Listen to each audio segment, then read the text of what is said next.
Good afternoon, ladies and gentlemen. I'm given the honor of having an opportunity to talk to you regarding several subjects. And I'd like to start by saying, first, thank you to the translator, who's going to have a very hard time trying to keep up with me. I will try to go slow, because I know how hard it is to do translation at the same time. Because without understanding the language, it becomes very hard to understand the message. I also want to take this opportunity to say, I'm going to, while I have an allotted time of 1 hour, I'm going to leave some time towards the end for questions and answers. The reason I will say that is because there might be certain questions on your mind that I might not have touched upon, or it might be something of interest to you that I am not aware of. If you can ask, it'll help make it a bit more interesting for yourself. My name is Mishal Kanoo. I am the chairman of the Kanoo Group, which is a company that is 127 years old in the Gulf. It's 127 years for us. It's not working? Okay.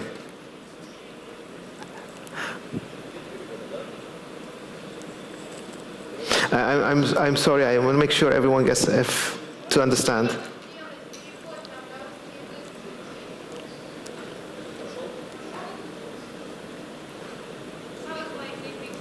Fixed it? Okay, thank you. The company is 127 years old, and I am a member of the 4th generation of my family business, and I even have a cousin who is older than me, who is a member of the 5th generation, also working in the business. And our business stretches in types of industries from shipping, logistics, freight forwarding, travel, insurance, oil and gas, energy, and different aspects. I'm not here to sell my company. I'm just here to give you an idea of what is my background before talking to you about this. The second, which is more important for me, is myself. I have been working within my family business for the last 27 years, and I know it inside and out. And I've understood different mindsets and how to get things done. This is important because part and parcel of what you are expecting and what you would like to get done and understand from this conference is the ability to create business, the ability to interact with others, the ability to start to help create a new opportunity either for yourself or for your organization. And the biggest problem most people encounter and don't really understand it and don't think about it, unfortunately, is the issue of human behavior, human interaction. Because without that human interaction, without me knowing what you like, or what you want, or what you need, and without you paying the same attention to me, I cannot give you what you want, and you cannot give me what I want. So, for example, if I was never interested in Russia, I wouldn't be here. I'm getting to learn more about Russia, the different parts of Russia, how the republics the different entities within Russia interact with one another. I'm starting to learn more about this, and this becomes important, because if I want to work, am I working with just Moscow? Or is there a rest of the world outside of Moscow in Russia? For me, understanding this gives me a better understanding of how to best interact with yourselves. And again, from, let's say, Vladivostok all the way to St. Petersburg, are you all the same? Are all Russians the same? I mean, you have a Russian passport, but are you all the same? And the answer is obviously not. You have different nations within Russia. And it's the same thing within my part of the world. Within the Arab world, which most people think is, by the way, do you mind if I walk here? okay? Okay. I like to walk with close to people so that you can feel that I'm part of what is happening. It's important for me to make sure that people leave here getting a full understanding of what they've come for. Within the Arab world, there is no one country. Within the Islamic world, there is no one country. There isn't an Islamic picture. There isn't an Arab picture. There are peoples from within the Arab world, from West Morocco all the way east would be Oman. And in the Islamic world, I would say all the way West Morocco, all the way east would be Indonesia. And somewhere and everything in between. And I have different peoples and different ideas. But the question is, how do you create opportunities in business? This is the perspective I'm coming from. For me, I'm not a scholar. I'm not going to talk about Islamic jurisprudence other than in what benefits the business. But for me, it's to talk to yourselves how to best create opportunities, again, for your business, to help, or yourselves as individual, to help bridge between the two. See, for people living in Russia, you had your transition. You went from, forgive my history or lack of it, but from what I read superficially, you start off with a czar structure into a communist structure and now back into a capitalist structure. So you had this transition. And what happened for us in for the rest of the world, the time of communism was lost. We lost contact. Russia was put as an entity, and there was a wall around it. And so people have this mentality outside of Russia that that's still there. And the only way to break out of that is one of two ways. Either you come to us, or we come to you. I'm not saying this because I'm to be positive on one way or negative on the other. I am not making a moral judgment. I don't care. For me, I want to understand how can I best benefit everyone. The Americans have this mentality. Sometimes they apply it, sometimes they don't. But I think this is the appropriate mentality. It's called a win-win situation. I need to win, but I need you to win. You are not my competitor. You are my partner. If we do business, I need you to benefit. I need you to enjoy this partnership. I need you to make money out of it. Because the more you are benefiting out of it, the better it is for me, because then you would want me to also benefit. The worst mentality that I've seen in business is a master-slave mentality. I control everything, I run everything, I give you something. And if I don't like you, I take it away. Well, this doesn't work. This works for a very short time, and then it dies. The most important thing in conducting business is to ensure that everyone has an opportunity to benefit. Because if I don't have that, I'm going to constantly try to cheat, hide, make money on the side, not allow you to grow. Because if you grow and I'm not growing, why should I care? Why should I help you continue? You grow and I suffer. It's important to understand that if you want to get something done, you must look at the other party, the other side, as your partner. When you get into business, any type of business, actually it's even worse. But when you get into business, look at a business as a marriage. How many of you will just get married like this? Well, there are some people, but usually when they get married like this, they get divorced like that. How do long-term marriages survive? Because it's the same mentality. If you can understand that, you can understand how it works in business. The only difference is, well, I'm sure you can imagine what the only difference is. If you're coming into a marriage, you want to know who's the family, you want to understand who is the individual, what does he or she like, what does he or she want from the marriage? Are they looking forward to get, if the marriage is a convenience marriage, are they looking to get, I don't know, a certificate of something? Are they looking, because some people want to get married because they want to have a child? Some people want to get married because it helps them in their job perspective? Because, people look and say, married people are more stable people. So what are you looking for in a marriage? Some people are looking for it purely as a love marriage. If you understand that, then you can understand how you enter into this marriage and what type of perspective of growth and success you will have in the marriage. It's the exact same thing in business. I want to know who is my partner, what does my partner want, what's the benefit for them, how can I provide it to them, how can I help them grow with it, because the more they grow, the more I benefit as well.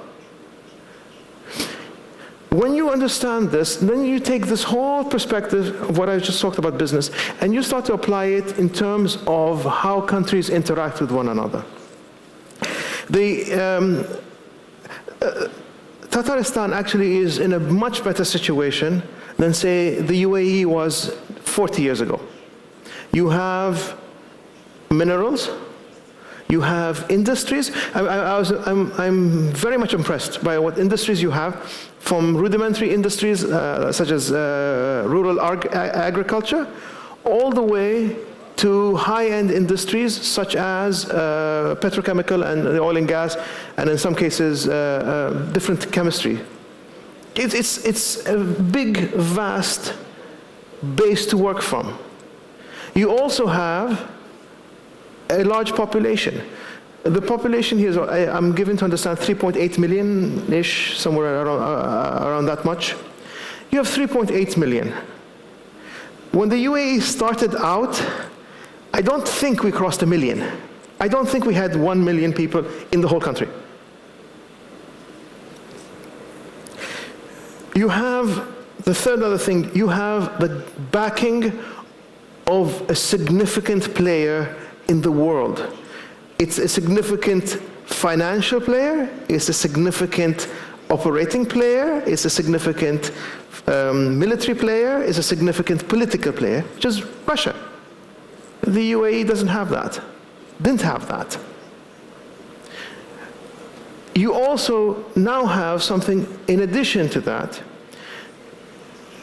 You know, when you live in a place which is very harsh as an environment, you become harsh.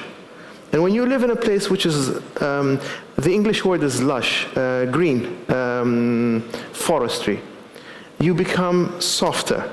Not because, I don't mean soft as in sleeping on pillows type soft, no. But you are a more easygoing people.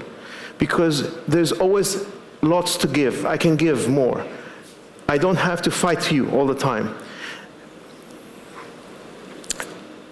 When I only have one fruit and many mouths, it's very hard to give that fruit to many people. And you will find people who constantly want to take a larger piece, or if they can take the whole thing. That's the harshness I'm talking about. Well, versus if I'm sitting and there are many mouths, and I have a tree full of fruits, I can give as much fruits as I want, and it won't hurt me. There's no effect to me. You have all of these advantages. But the UAE did something which, you know, everyone thinks it's just oil. I can assure you there are countries with as much oil as the UAE who didn't do half as much as the UAE. And there is a reason for that. It comes down to the reason of leadership. It's not just political leadership, that's important. But it comes down to business leadership.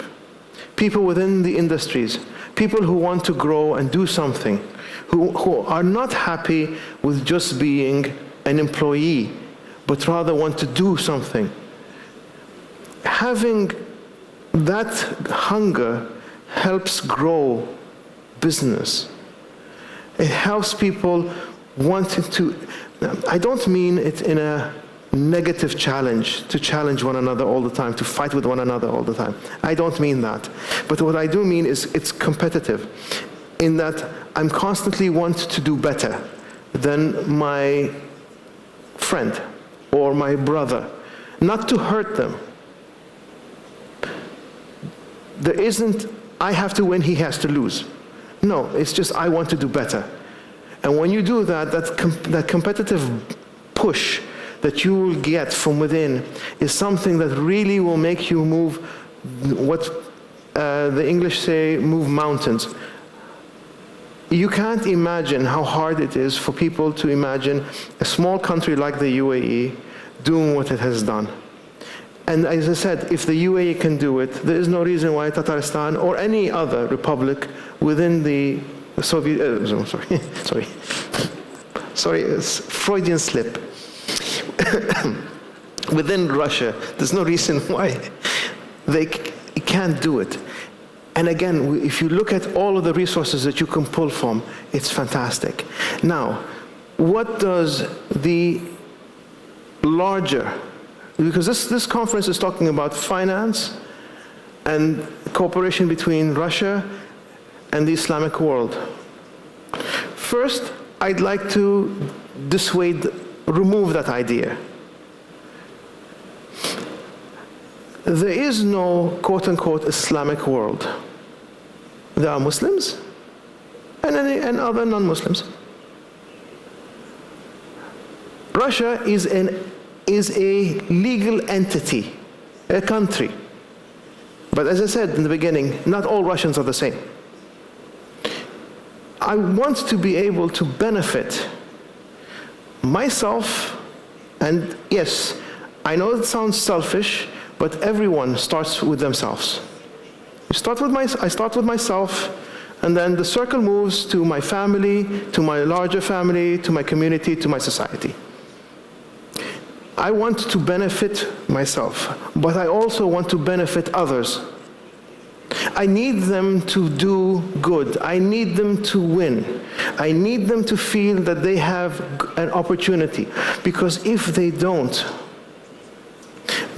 you know the major problems in major cities that you will find, wherever you go, is not that there are all the people who are not successful are dumb or stupid.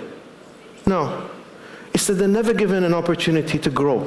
They're never given an opportunity to do something. So even if I have the ability to grow and I want to do something, I want to add to the society, to the environment, to my community, I can't. And that causes anger. And nothing is more destructive to everything we do here as humans, as societies, like anger. It destroys businesses, it destroys countries, but more important, and this is more important for me, it destroys people. We don't want that. We want to have a change. By the way, one of the things that I'm going to say something which I think is just for you to think about. Some people will like it, and some people will hate it. But I will talk from a family business structure and then transfer it into a business so that you can understand what I'm talking about. In a family business, it's usually the male who is the patriarch, the one who starts the business and creates the business. And it's usually, he's the entrepreneur. And it's usually that business collapses and fails. The reason is because the mind of the man is, I'm the decision maker, I will get things done, I will move things. You can hear it, me, me, me, me. if you interact with a family business that is headed by a woman, a matriarch, you will find that the majority of the decisions are, come, let's talk, let's see, tell me what's on your head. It's not a me decision, it's not a quick decision, it's I want to know how things are done. What's the best way to get things, to move things that benefits the majority of the people? Whether it's the family, whether it's the business. This trait it's not a male-female thing. It's a man-woman thing. It's a female trait and a male trait. Female traits are long-term. They are consensus building. Male traits are fast and decision-making. Sometimes you need this and sometimes you need that. And when you're building up interactions with different peoples, I will say the best and most successful companies will be those who are with the female trait. I need to know, what do you want? How can I build everything so that we can all benefit out of it? And I don't know if you're seeing my pattern being repeated in what I'm saying again and again and again.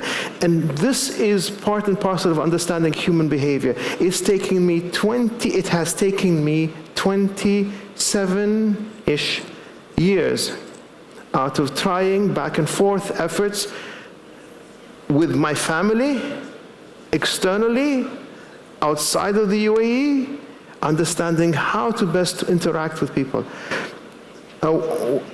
In my family business, we have joint ventures. Our oldest joint venture is from 1954. And is still functioning. For us, understanding how to do a business is not just a contract and we sign. It's I need to know who we're talking to. I need to understand what are the goals, how long do they want to get this thing done. For us, again, also because we are a family business, we can look and say a 5, 10, 15, 20-year horizon. Not a few months, not a few years. We want to look and say how good is it going to be for all of us down the road. And again, this is important because if we're going to help create opportunities for everyone, business for everyone, a chance for people to make money, to better, again, money is the vehicle, to make money to be able to better the lives of their children, better the lives of their families, better the lives of their grandchildren. The more I can help you reach your goal, the better it is for me. But that's very hard because most people have been trained to think, I win, you lose. It has not worked. The best example, by the way, of I win, you lose is colonialism. I am a small amount, I take over everything else, I make everything, you suffer. Well, it doesn't take very long before they revolt. If you look at the best systems people work in politics, it is actually to get people to come on board. And how can I get you to come on board? If I don't feel for you, if I don't understand what you're going through, if I don't care about you. So look, you're a beautiful country right now. As I said, for me, my part of the world, we look and we say, okay, Russia, we don't know it. In the 70 years under communism, we don't know it. It doesn't exist. We were told it doesn't exist. Now we're starting to see it. Then we start seeing, okay, what happened after the breaking up of, the destruction of communism? You had a huge amount of wealth creation by very small people, where the majority did not benefit and small peoples benefited. So again, there's this apprehension, pulling back. How can I get into this area because I don't know how to work with them? You also had the issue in terms of accounting. For us, the way we look at accounting, we've been taught to think of it as of the European standard, American standard in terms of accounting. And the standard of accounting that came from the ex-Soviet Union was different. And now it's changing, it's shifting. And now all of a sudden, people are paying attention and saying, you know what? There is one area, one country that we don't know about that we'd like to know more about.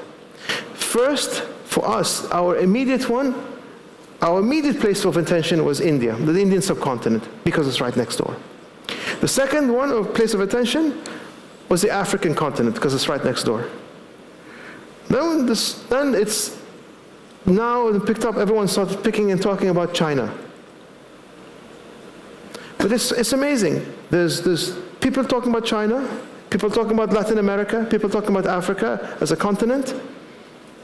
But it's amazing, like one of the most impressive countries in wealth, completely discounted by the rest of the world. And we are guilty of that. And hopefully we will change that. Because as I said, there is too much at risk for both parties, for Russia and for us. And the more we can help create a structure that benefits both sides, the better. The aspect, and I'm just going to bring this one a bit into context, the aspect of Islamic finance. People talk about this aspect. People are talking a lot about this aspect in terms of Islamic finance. I'd like to avoid utilizing the word Islamic finance, because my question is, why is it Islamic finance? I don't have any other religious finance. I don't know of any. I don't need to have Islamic, but what I do need to have is honest finance.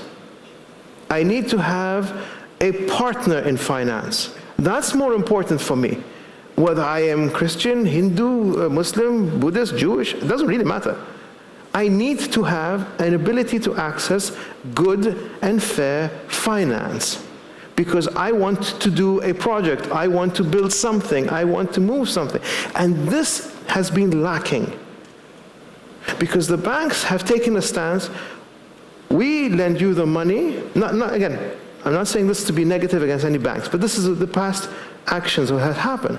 We lend you the money, we take hardly any risk, you owe, you pay collateral, you put a collateral down, you pay high amount of interest, and if you default, we come and take whatever you have. It doesn't help people wanting to create and do something, because you're making them afraid. The concept of Islamic finance, again, which I would like, again, to remove the word Islamic from it, and just say it was honest. If you talk about honest finance, is I want to be part and parcel of what you're doing. You want my money, I have money, but let me be with you in your business, whatever your business is. Let me make money with you. So now I have the same concern that you have. If you lose money, it affects me. If you make money, I benefit from it. So I'm there. If you need to stretch it out, fine. If you need to pay it off immediately, fine. Because we're part and again, that's the idea of getting getting financing, honest financing with business. If you can marry the two, you all of a sudden have growth. People will benefit. But it's when you put a label, and unfortunately, and I say that one even as a Muslim, unfortunately, people have a negative impression. That doesn't help. And it's our job to change that impression, to give you a better impression of people you're interacting with. We are taught, I was taught by my family, my word is my bond. If I say I'm going to do something, I am going to do something, whatever that something is. If I say, and I should be honest, if I cannot do it, I should not waste your time disrespect you and say, oh yeah, sure, come, we'll do something. No. Either I can do it, or I can't do it. Either I can afford it, or I can't afford it. I should make sure that you know that when you're dealing with me, you're dealing with somebody who pays attention to you and cares about you, because you also matter to me. I want that to be reciprocal. I care about how you interact with me. So I need you to be I want to be honest with you, and I need you to be honest with me. Most people, again, try to hide their agenda and behind themselves.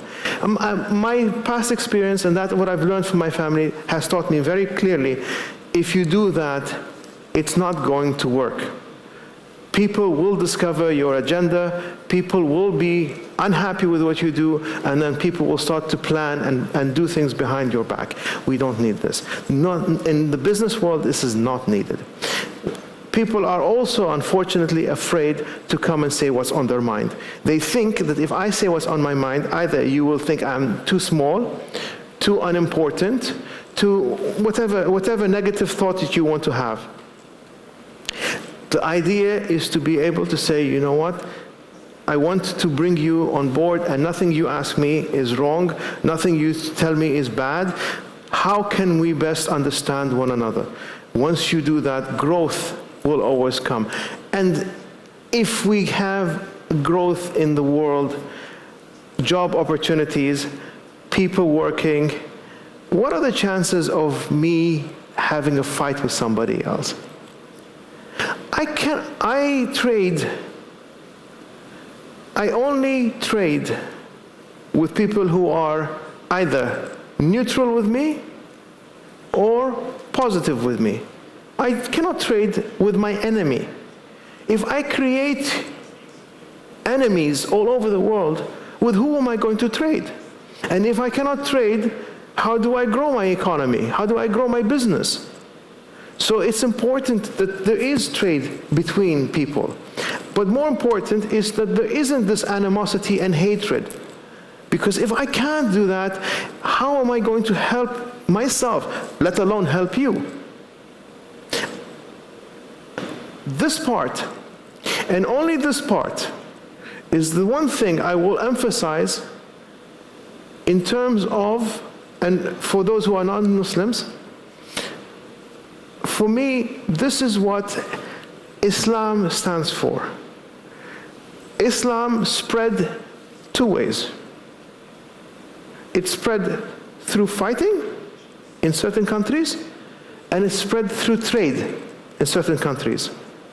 And the places where trade happened is where Islam is more accepted and more part and parcel of society, because it was not forced. It was absorbed, it was accepted. And that's the way everything has to happen. Again, trade is important. Understanding how we do trade helps create pictures, impressions, and we leave these ideas in people's heads. And the more we can do positive things about these things, the better, not just, as I said, for me personally speaking about it, but for everyone. I'm actually, sorry, I have absolutely no idea how much time I have. So if someone could tell me. I'm sorry, the reason I'm saying is because I want to know how much time can I talk more to also make sure that there's also time for questions and answer. Because if I sit and talk and take the whole hour just talking, you want... 12 minutes. For what? In that case, can I open it up for questions and answers, please? Because I know that a few of you are thinking of what I said, and some of you would like to ask a question. And please don't be shy. Please ask. It's not every day, I promise you, you're going to get someone wearing a thobe like this here in Russia, okay? So please ask. Are there any questions that you'd like to ask? Yes, please. You said, I will repeat what you say. all you said is true and sounds very fair and just and worthwhile. my question as ecologist is like, do you apply any modern ecological standards when you filter your approaches to any trade, to any business, to any... So there's a microphone. Sorry. May I repeat your question? The question was, do I apply any, what was it again? Ecological standards into the business, right? Yeah. Okay. Anyone who's intelligent, anyone who's looking long-term will have to think of sustainability. And sustainability affects environment and people. If I'm intelligent, I want to build up my body, my body of employees for the long term, never for the short term. And when I utilize materials, whatever materials I use, if I am thinking short-term gain, eventually someone has to clean up all the mess I create. It will be, you want to think of it as a business opportunity, that's fine. I don't think this is right. I was taught, I promise you, this is ingrained in my head from the age of 8 years old. My uncle used to put this in my head all the time. When I leave the room, switch off the light. When you open the tap, don't open it full. Small little things. When you use when you get in a letter and you open the envelope, reuse the envelope. If you can reuse the paper. And again, there's small little things, and you're thinking, oh, this is because they're saving money. Yes, why not? There's nothing wrong with utilizing money saving as a driver for saving the ecology or the environment. There is nothing wrong with that one. And as a matter of fact, if you think today I have an abundance of something, I promise you it'll go. There are people who lived by lakes. And the lakes have been for hundreds, 200, 300 years. And all of a sudden one day they wake up and the lake's dry. Why? Because they didn't care about the exact same things, the exact things you're talking about. So a smart, intelligent business person should not look short term, how much can I make and get rid of, but look at long term. The one thing I see, and you forgive me, and this is why I'm not into this business. Well, it's one of the reasons anyway. Have you gone to hotels, and in a hotel they put a small sign on the room, and it says, please use the towel twice. Okay? You're saving the environment. I'm like, no, I'm saving you money. If I wanted to save the environment, I wouldn't build a hotel in the first place. But it's how you look at something. If we take advantage, I promise you, of whatever we have, one day this thing will go away. We need to nurture. If you look at in the past, and by the way, thank you for bringing up this point, this is important, because this affects you here, agriculture. What was the agricultural structure before? It would be grow the field, reap the product, and then let it rest. Correct? What have we done? We don't give it rest at all now. It's continuously being used. We're using one crop to the second crop to the second crop. Now, by the way, my knowledge in agriculture is very limited, but still, even I know that this is something that eventually what will happen, you will have dry, you won't have topsoil, because erosion, it'll be dead. So I made short-term gain for long-term suffering. This is madness, but we do that, unfortunately. Any other questions? Oh, sorry.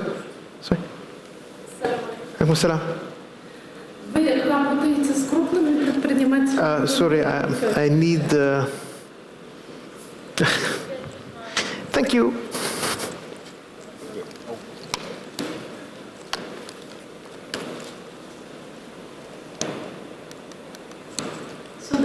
Ассаламу алейкум еще раз.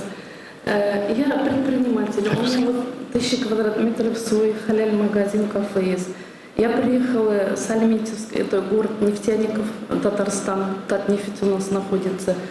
И я хочу вот выставка, которая вот проходит здесь, выставка халяль индустрии, все продукции реализовать у себя в городе. Но мне дальше развиваться, мне нужно... Вы большими только компаниями работаете или как мы тоже вот такими бизнесменами работаете? Thank you. Thank you. No, sorry, yes, I think I will keep it. Good idea.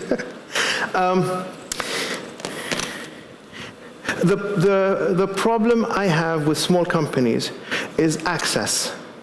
How do I access the small company? If I'm sitting outside, I don't know of your company. How do I know of the company? I will have to try to interact with the Business Chamber of Commerce and or any of the government bodies to help me, direct me to go to company X or company Y. How do I come to you? If you're in a field that I like, and you are the best at what you do, I will naturally come towards you, because even if you're a small company, you are doing something nobody else is doing. It might not happen today, it might not happen tomorrow, but it will happen if you are the best at what you do. So that I would not be too worried, too concerned. Don't focus on how can I attract people from the outside. Be more focused on being the best at what you do, and I promise you, if you make the best pie, cake, eventually I will come to you, because you're doing the best. This is the best way I can help. And if the best advice I could tell you is take care of your employees, people who work with you, make them feel that this is a special place for them, and they will take care of that, and they will go out of their way to create that best product and best service that you're looking for. We talk a lot about caring for employees. The difference between a business like yours and a large company is when one of your people gets hurt, you know. When someone's family, one of their children is sick, you know. And they care because you know. They care, and this matters. This makes you more important than a large company. That's why people want to work with you and not a large company. Because in a large company, if I get sick or I don't get sick, if I come or I don't come, nobody cares. I'm a number. But with you, because they work with you, you feel for them, they will work harder for you. This is important. So please, don't focus, my advice, don't focus on international. Who's going to come, where are they? Focus on your people, and I promise you, I will be knocking on your door. Sorry.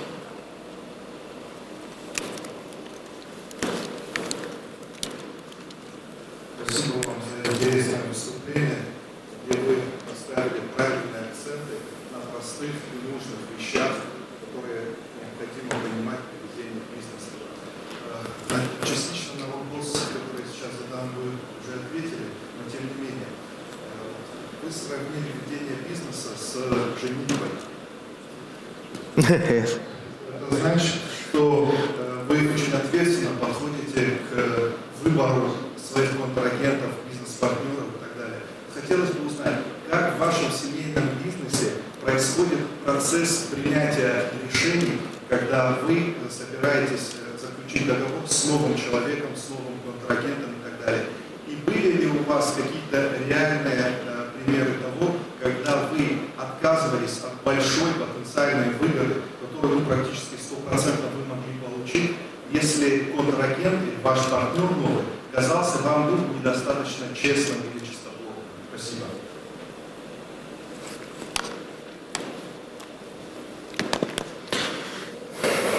I will give you an example immediately on the last part. You asked me a question as, did I pull away from a deal because the other party was not good with me, not fair with me? It happened a month ago. There was a large insurance brokerage company who wanted to sit with me and do a deal. When they gave me the contract the first time, they put a number, a very stupid number, thinking I won't look at it and I won't understand. For me, this was disrespectful. And I said to them, when this happened, stop. I don't care how much money I can make tomorrow or the day after or the day after. Because if I start with a point where they are disrespecting me, there's no future. I will not start off disrespecting anyone until they give me a reason to disrespect them. If they are correct, if they are being fair with me, even if it's a small business, I will be this exact same thing, fair with them. Because yes, it's small, but they are good. The other one might be large, but it's not good. You're not going to get anything good from it. We have a saying in Arabic that says, when you build a house, if the foundation is bad, I don't care how beautiful the palace, it's going to fall. So I don't want to work with people who are disrespectful, people who try to cheat, or people who try to think that they are smarter than me. Not because I'm the smartest person, but I want to make sure me, the other person, and I are equal when we start. Did I answer your question? Any other questions? There's one last question.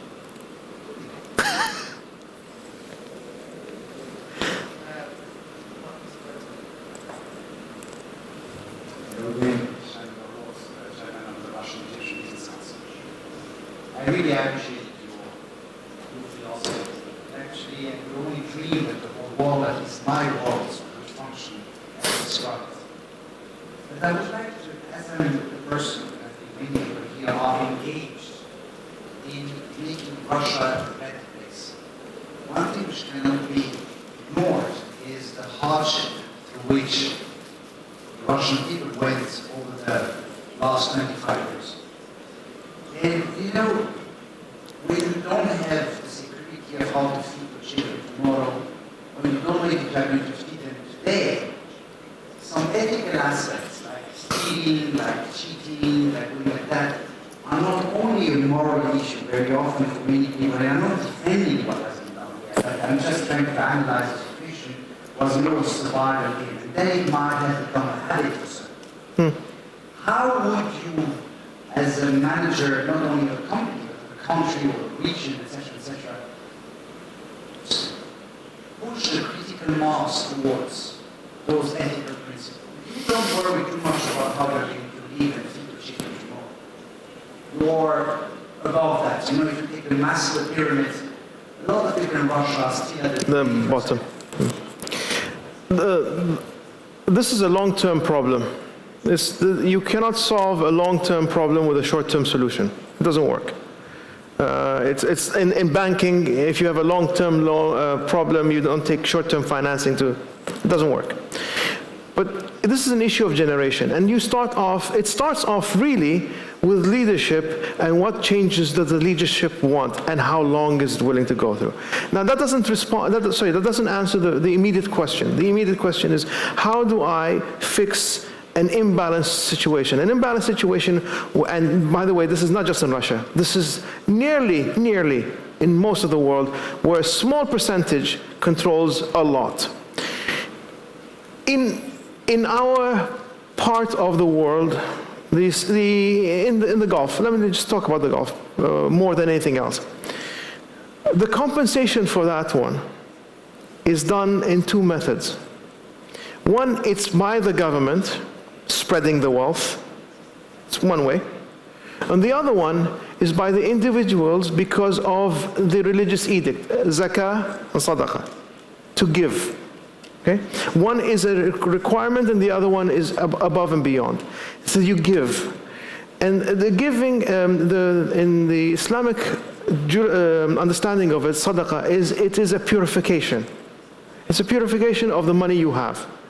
It's not a fine, it's not a tax, it's a purification. And there is a verse in the Quran that says, not whatever you give from the sadaqah, it doesn't go away. It comes back to you. Now, this depends on a belief. Do you believe that or not? If you believe it and you give, it's fine. But if you do it because you're forced to, something else. But in order for this change to happen, how can I convince the upper echelon, the ones who are in charge here in Russia, to spread some of the wealth back without hurting others? If I don't believe, and by the way, this comes, I don't want to enter into this too much because this has to do with a philosophical / religious aspect, and I'm not in a position to be able to do that. But it comes back very simply, do I believe in a creator, a hereafter, and judgment, or not? Because if I do believe in a creator, a hereafter, and judgment, I am going to go out of my way to hopefully please my creator. And how can I please my creator when I see his creation suffering and I can help but don't? Okay? There is, and just one small little thing so that you understand. This is a story I heard. Now, I'm given to understand it's a hadith, but again, if any scholars here or anyone who knows better tells me I'm wrong, I accept it. But this is what I had heard. The story goes, the Prophet Musa alayhi salam, Moses, has one of the gentlemen who's with him constantly asks him the question, please ask God to make me rich. The Prophet is thinking, I have other things to do. What am I going to go ask when I go to talk to God? I'm going to ask him. But he puts this aside, repeated again and again and again. Finally, he says, okay, and he goes and he asks. Next time he meets God, he asks him, your slave X, whatever his name is, asked me to make him rich. And God says, I will make him rich from this time to this time. Tell him. So next time he meets him, he tells him that God has said that you're going to be rich from this time to this time. The time passes, and the time when he's supposed to go back to being poor passes, and the guy is still rich. And the Prophet Musa alayhi salam is now wondering, how is that possible? How is it possible that God told me something, and this is not happening? And so when the next time he meets God, and he asks him, you told me that this person is going to be poor after a time, but he's still rich. He said, I gave him a door. I opened the door for him and made him rich. He built a house and he opened 4 doors for people to come in and eat and drink and sleep. Does it make more sense that the creation should be more generous than the creator? And for me, this is the mentality. Again, whether it is taken as a story, this is what matters. That you have to give back from what you get. I cannot take it all. No matter how much I have, I cannot take it all. We're all going to go 6 feet under or 3 feet under or 15 feet under. We're all going to go into the ground. I cannot take it. What better way of thanking my Creator for giving me this than spreading it? But then it comes back to the original question, which I told you is either a theological or philosophical question. Do you believe in a Creator? Because if you don't, everything I've said doesn't matter. Any other questions? There's a gentleman there.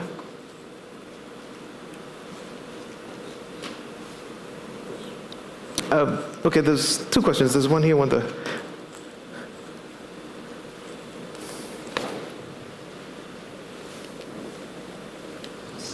Alaikum salam.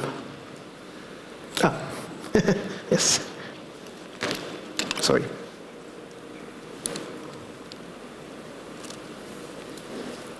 У меня на самом деле не вопрос, у меня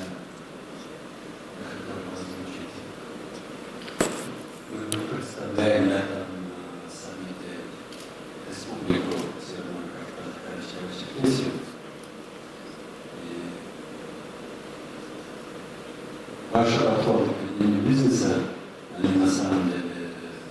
наверное, самые современные сегодня, хотя они